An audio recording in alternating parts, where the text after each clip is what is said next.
전통 무연물, 무림천하, 제5화, 제6화, 옥문관의 핏빛 빼신, 사라진 비급. 지평선 너머로 가라앉는 태양은 마치 누군가가 하늘에 거대한 선혈을 쏟아놓은 듯 사막 전체를 기괴한 진홍빛으로 물들이고 있었다. 낮 동안 대지를 달고 단 자결하는 열기는 태양이 몸을 숨기자마자 썰물처럼 빠져나갔고 그 빈자리를 서늘하고 날카로운 밤바람이 채우기 시작했다. 온갖 표국의 와차 행렬이 만들어내는 길게 느려진 그림자는 모래 언덕 위를 유령처럼 기어갔다. 마침내 그들의 눈앞에 중원의 서쪽 끝이자 지옥의 입구라 불리는 옥문관의 거대한 성벽이 그 위용을 드러냈다. 성벽은 수천 년의 세월 동안 모래바람과 풍파에 깎여나간 탓에 마치 거대한 괴수의 말라붙은 등껍질처럼 보였다. 성문 위에서 휘날리는 깃발은 중원의 문턱에 도달했음을 알리고 있었으나 그 기세는 환영보다는 경고에 가까웠다. 하운청은 말의 고삐를 꽉 쥐었다. 손바닥에 배어나온 땀이 차가운 밤바람에 식으며 기분 나쁜 한기를 전했다. 그의 등 뒤에는 서역에서부터 목숨을 걸고 운반해온 정체불명의 비급이 실려 있었다. 중원의 강호를 뒤흔들 수 있다는 그 종이뭉치 하나가 주는 무게감은 실제 무게보다 수만 배는 더 무겁게 그의 어깨를 짓누르고 있었다. 국경의 경계선인 낡은 비석 앞에 이르자 서역에서부터 동행했던 초고수 3명이 말을 멈추어 세웠다. 자이드, 사미르, 그리고 나디아. 그들의 눈빛에는 서역의 거친 북풍과 살을 내는 모래바람을 견뎌온 저들만의 단단하고도 꺾이지 않는 기계가 서려 있었다. 서역의 제일검이라 불리는 자이드가 말 안장에 견고하게 걸어두었던 곡도를 고쳐잡으며 가만히 하운청을 바라보았다. 그의 왼쪽 뺨에서 턱선까지 길고 깊게 패인 흉터가 차가운 달빛을 받아 기괴하게 일걸어졌다. 그 흉터는 과거 사막의 도적대들과 벌였던 수많은 사투의 훈장이자 죽음의 문턱에서 돌아온 자만이 가질 수 있는 징표였다. 하국주. 자이드의 목소리는 낮고 거칠었으며 마치 모래알이 섞인 듯 메마른 울림을 지니고 있었다. 우리의 계약은 여기까지다. 이 오래된 비석 너머의 흙은 이제 온전한 중원의 것이니 우리 같은 이방인들이 발을 들이기엔 너무나 무겁고도 가파른 땅이지. 그의 말에는 중원의 복잡한 은원관계에 얽히고 싶지 않다는 경계심과 고향인 서역의 모래 언덕을 향한 짙은 향수가 동시에 묻어 있었다. 하운청은 가만히 고개를 끄덕이며 천천히 말에서 내려 자이드에게 다가갔다. 그는 품 안에서 낡은 가죽 부대에 귀하게 담아두었던 복한술을 꺼내 자이드에게 건넸다. 자이드는 조금의 사양도 하지 않고 두터운 손으로 부대를 받아들어 거칠게 마개를 땄다. 꿀꺽거리는 목넘김 소리와 함께 알싸하고 독한 술 향기가 차가운 밤공기 속으로 하얗게 흩어졌다. 그것은 단순히 목을 축이는 술이 아니라 사선을 함께 넘나든 동료에게 건네는 마지막 경의이자 작별의 의식이었다. 자이드는 입가에 묻은 술방울을 거칠게 닦아내며 하운청의 눈을 정면으로 응시하였다. 비록 언어와 문화는 달랐으나 칼을 든 사나이들 사이에 흐르는 기류는 그 어떤 말보다도 명확하게 서로의 진심을 전달하고 있었다. 부디 살아남으시오, 하국조. 자이드의 마지막 인사가 끝나기 무섭게 서역 무사들의 말머리가 일제히 뒤로 돌아갔다. 하운청은 멀어져가는 그들의 뒷모습 위로 흩날리는 먼지를 보며 이제 가문의 운명을 온전히 자신의 어깨로만 짊어져야 한다는 사실을 뼈저리게 실감하였다. 자이드, 그대들이 없었다면 나는 타클라마칸의 모래귀신이 되었을 것이오. 서역의 무공이 이토록 깊고 강하다는 것을 덕분에 알게 되었어. 이 은혜는 내 목숨이 붙어있는 한 결코 잊지 않겠어. 술부대를 돌려준 자이드의 표정은 평소보다 훨씬 어두웠다. 그는 하운청의 어깨를 툭 치며 낮게 엎조렸다. 조심해라, 친구여. 중원의 바람은 서역의 모래바람보다 훨씬 비릿하더군. 부디 살아남아 남해에 기다린다는 그 어린 아들을 다시 안아주길 빌지. 나디아와 사미르 역시 가벼운 폭언으로 작별을 고한 뒤 말머리를 돌려 다시 어둠이 짙게 깔린 서역의 지평선 너머로 신형을 감추었다. 그들의 말바꿈 소리가 멀어질수록 하운청의 심장은 더욱 불길하게 요동쳤다. 운송 행렬이 관문 근처의 좁고 가파른 암석지대를 지날 무렵이었다. 동무다! 저는 코와 입을 즉시 막아라! 마차를 중심으로 원형 방진을 짜고 경계를 늦추지 마라! 하운청의 벼락 같은 고함이 협곡의 암벽을 때리며 울려 퍼졌다. 그의 외침에 표국무사들이 혼비백산하면서도 일사불란하게 움직였으나 이미 보랏빛 어둠 속에서는 지옥의 사자들이 날카로운 이빨을 드러내고 있었다. 깎아지른 듯한 암벽 위에서 시커먼 검은 그림자들이 마치 거대한 박쥐떼처럼 소리 없이 아래로 내려앉았다. 그들은 중원 사파무림에서 가장 잔인하고 악랄하기로 악명 높은 구운파의 정예살수들이었다. 그들의 중심에서 기괴하고 거대한 독지팡이를 짚은 한 노인이 천천히 나타났다. 그가 바로 구음파의 장문인이자 강호의 공포인 흑독수 혈마였다. 그의 창백한 얼굴에는 탐욕과 광기가 뒤섞인 비릿한 미소가 비열하게 걸려 있었다. 하운 청가주, 역시 쥐새끼 같은 감각은 여전히 살아있군. 하지만 발버둥 쳐보았자 이미 헛수고일 뿐이다. 이 옥문관은 오늘 너희 운가표국의 거대한 무덤이 될 것이니까 말이다. 혈마가 해골이 달린 독지팡이로 지면을 쾅 하고 강력하게 내리치자 차가운 바닥을 타고 검은 도끼가 시커먼 파도처럼 밀려왔다. 그 도끼는 뱀처럼 교묘하게 기어와 표국 무사들의 발목을 옥죄듯 휘감았다. 도끼에 닿은 무사들의 장화가 치직 소리를 내며 녹아내리기 시작하였고 혈마의 눈동자는 광기로 번뜩이며 하운청을 압박하였다. 아라비아의 비급을 순순히 내놓아라. 그것은 본래 우리 구음파의 선조가 아라비아의 술사들과 피로 맺은 계약의 산물이다. 지금이라도 내놓는다면 니놈들의 시신만은 녹이지 않고 온전하게 보존해주마. 혈마의 제안은 죽음보다 차가운 조롱에 가까웠다. 하운청은 망설임 없이 허리춤의 칼을 세차게 뽑아들었다. 서슬퍼른 칼날이 차가운 달빛을 받아 시리도록 번뜩였다. 닥쳐라 혈마! 운가표국은 100년의 역사 속에서 단 한 번도 신의를 저버린 적이 없다. 죽음이 두려워 표국의 긍지를 파느니 차라리 이곳에서 모래바람이 되어 사라지는 편을 택하겠다. 하운청의 결연한 외침과 함께 칼날이 허공을 갈랐고 보랏빛 동무 속에서 운가표국의 명운을 건 처절한 사투가 안막을 올렸다. 하운청의 외침이 끝나기도 전에 혈마의 손가락이 표국 무사들을 가리켰다. 고수들이여, 저 가련한 영혼들에게 구음의 안식을 주어라. 그 명령과 함께 구음파의 정예 독혈전의 고수들이 폭풍처럼 쇄도했다. 가장 먼저 신형을 날린 것은 청동랑이었다. 그의 양손 등에는 뼈를 깎아 만든 듯한 청록색 독통날이 기괴하게 솟아있었다. 그가 허공에서 회전하며 톱날을 휘두르자 방어하던 무사들의 강철검이 마치 녹는 양초처럼 부글부글 끓으며 부러져 나갔다. 10년간 하운청을 보필해온 정예무사 장철이 비명을 지르기도 전에 그의 목줄기가 독톱날에 스쳤다. 잘려나간 목단면에서 선열 대신 끈적한 청록색 토객이 고름처럼 터져나왔고 장철의 육신은 바닥에 닿기도 전에 보랏빛으로 부풀어 오르며 썩어 문드러졌다. 뒤이어 적살인이 만동연화 초식을 시전하며 붉은 비단소매를 휘두르자 수천 개의 붉은 독침들이 꽃잎처럼 전장을 뒤덮었다. 독침에 스친 무사들은 전신이 산채로 불타는 듯한 환각에 빠져 자신의 살점을 손톱으로 뜯어내며 철규했다. 살이 타는 비릿한 냄새가 옥문관을 가득 채웠고 그들은 불과 몇 초 만에 시커먼 숫덩이가 되어 사막의 모래바람에 바스러졌다. 흑골마의 골봉은 파괴의 극치였다. 사람의 뼈가루를 발라 만든 거대한 골봉이 휘둘렀을 때마다 표국 무사들의 두개골은 뇌수가 튀기도 전에 도끼에 타버려 시커먼 재로 변했다.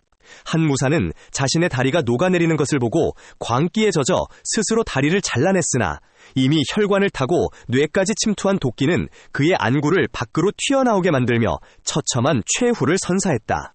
하운청은 동료들의 처참한 죽음을 지켜보며 피눈물을 흘렸다. 이 사악한 동들! 그가 청룡도를 휘둘러 청동랑의 어깨를 베어냈으나 상처에서 뿜어져 나온 독혈이 하운청의 옷깃을 태우며 위협했다. 지옥 같은 아비규환이 극에 달했을 때 밤하늘을 가르고 보랏빛 섬광이 전장 한가운데로 떨어졌다. 굉음과 함께 지면이 가라앉으며 나타난 사내, 전설적인 무인 독고황이었다. 그는 과거 화산파의 천재였으나 마공에 빠져 문파를 배신하고 잠적했던 괴물이었다. 그가 검을 뽑지도 않은 채 손가락 하나를 튕기자 전장을 지배하던 구음파의 동무가 거대한 소용돌이에 휘말려 정화되었다. 쥐새끼 같은 놈들, 니놈들의 역겨운 냄새 때문에 내 소중한 밤이 더럽혀졌구나. 독고황의 서늘한 목소리에 혈마와 3대 고수들은 가슴뼈가 으스러지는 소리를 내며 수십 장 밖으로 튕겨나갔다. 독고황은 쓰러진 하운청을 얼음처럼 차가운 눈으로 내려다보았다. 겨우 이 정도 비급의 무게조차 견디지 못하는군. 구음파드는 자기들의 수준을 알고 있었다. 현 상태에서 독고황과 표국 인원들과 싸운다면 승산이 없었다. 흑독수는 잘 알고 있었다. 젊었을 때 사형들과 함께 독고황과 겨룬 적이 있다. 포악한 성격만큼 그의 무공은 강력했으며 1초가 살수였다. 지금은 그와 실력이 더 벌어져 있을 것이다. 그는 고개를 숙여 아는 척 예를 갖추었다. 흑독수는 하운청에게 말했다. 독고황을 봐서 그냥 돌아간다고 다음에 또 볼 수 있을 것이라고 말하고는 제자들을 데리고 신형을 날려 사라졌다. 독고황은 구운파 무리를 단숨에 제압해 쫓아버린 뒤 마치 애초에 존재하지 않았던 사람처럼 어둠 속으로 홀연히 사라졌다. 모두들 흑독수 사라지는 걸 보느라 독고황 사라지는 걸 보지 못했다. 표국 무사들은 구원받았다는 기쁨보다는 그가 뿜어낸 압도적인 마귀와 살기에 질려 숨소리조차 크게 내지 못하고 부르르 떨고 있었다. 하지만 진짜 비극은 외부의 적이 아닌 내부의 배신에서 시작되었다.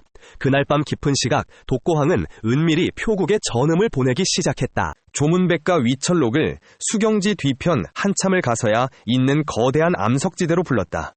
내공이 얼마나 높은 곳에 올라 있으면 저 먼 곳까지 전음을 보낼 수 있는지 대단한 전음 기술이었다.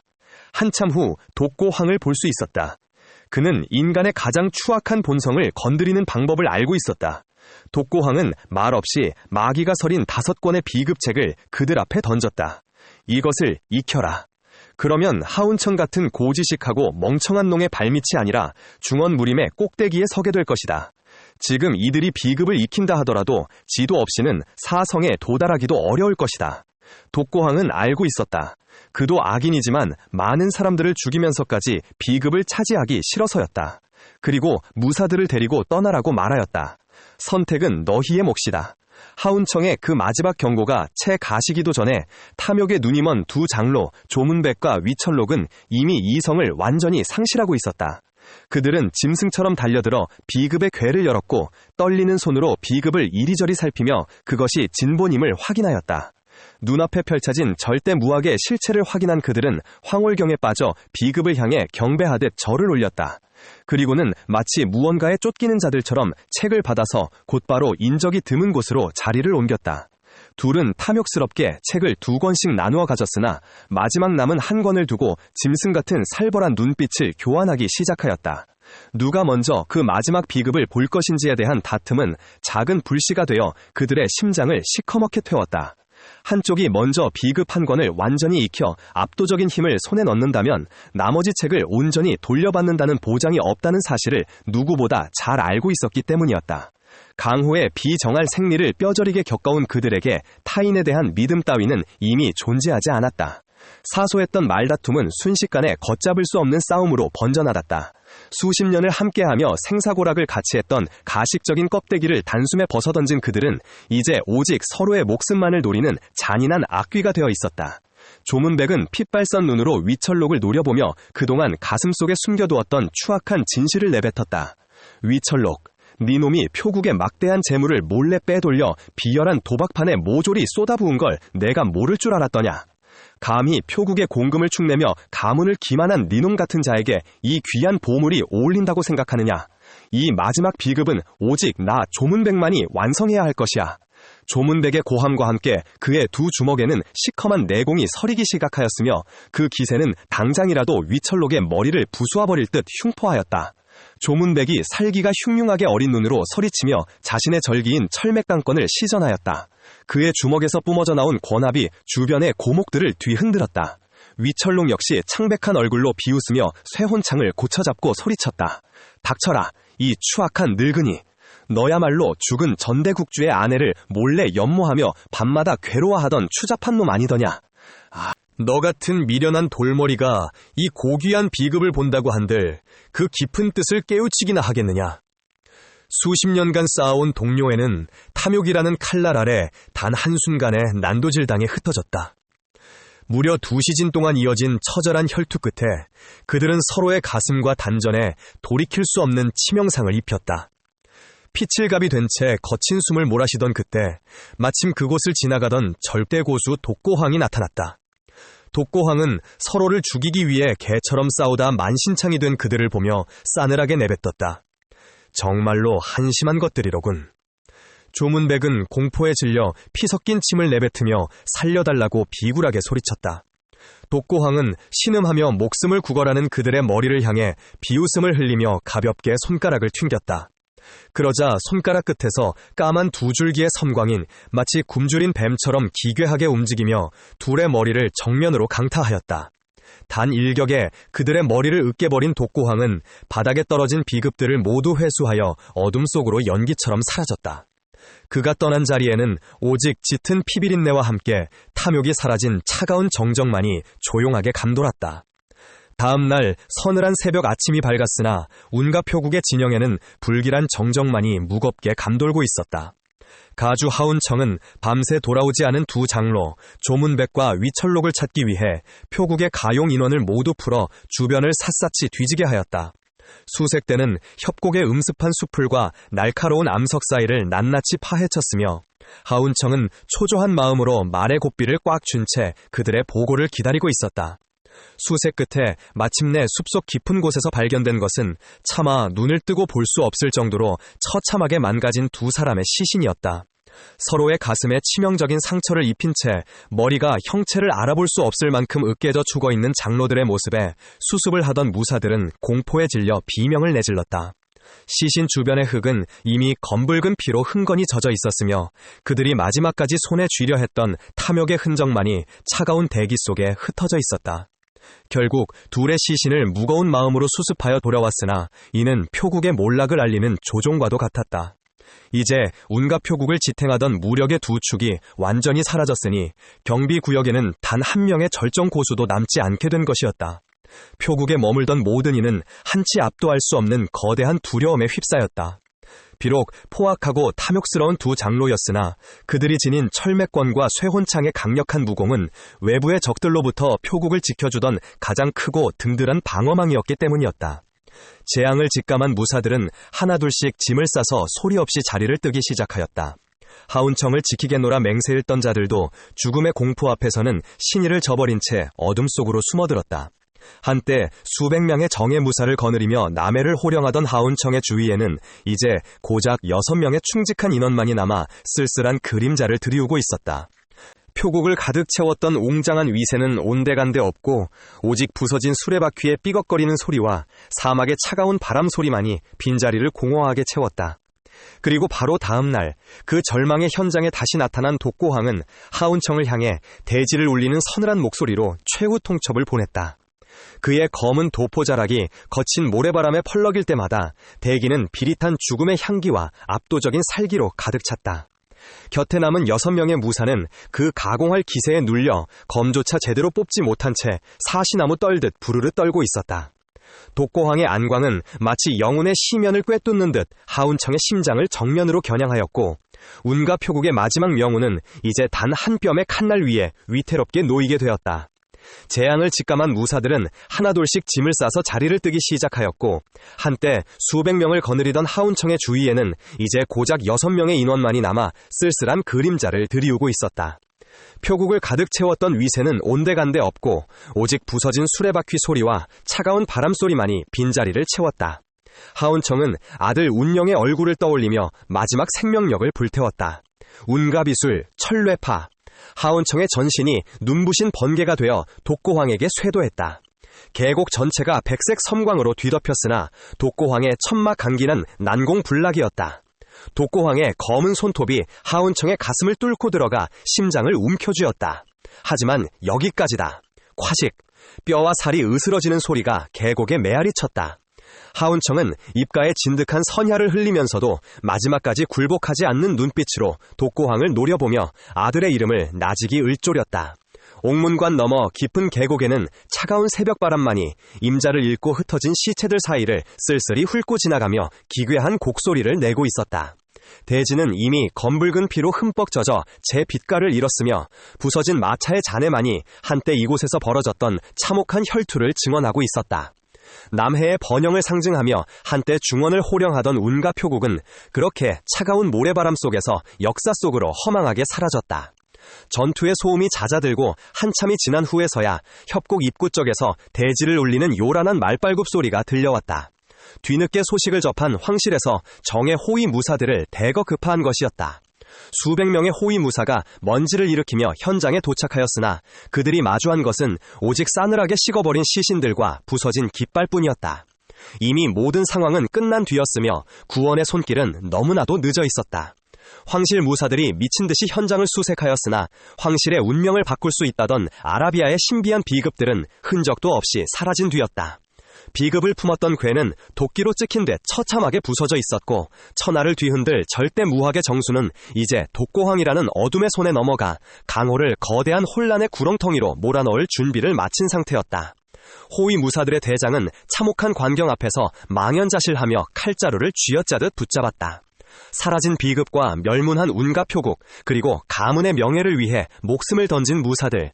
이 모든 비극은 끝이 아니라 새로운 재앙의 시작에 불과하였다. 멈추어 있던 한 운명의 수레바퀴가 이제 피의 복수를 향해 거칠게 구르기 시작한 것이다. 머지않아 대나무 숲에서 홀로 내공을 쌓던 소년 잠룡, 하운용이 이 핏빛 연대기를 이어받아 강호 전체를 뒤흔들 거대한 폭풍이 되어 돌아올 것임을 예고하며 계곡의 정적은 깊어만 갔다.